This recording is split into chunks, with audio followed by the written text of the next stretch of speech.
পাহাড়ি বন, ঘন জঙ্গল আর নীরব সীমান্তে সবুজের আড়ালে লুকিয়েছিল মাদকের চালান। গোপন সংবাদের ভিত্তিতে অভিযান চালিয়ে সেই অন্ধকার পথেই হানা দিল বিজিবি। উদ্ধার হল বিপুল পরিমাণ গাঁজা ও ভারতীয় মদ।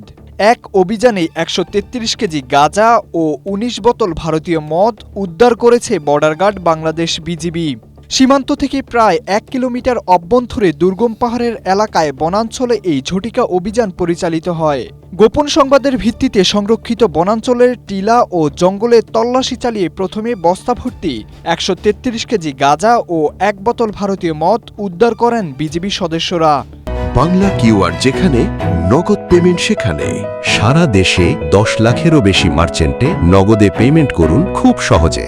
পরবর্তীতে একই দিন সন্ধ্যায় পৃথক আরেকটি অভিযান চালিয়ে উদ্ধার করা হয় আরও ১৮ বোতল ভারতীয় মদ। জব্দকৃত এসব মাদকের আনুমানিক বাজার মূল্য প্রায় ৫ লাখ টাকা।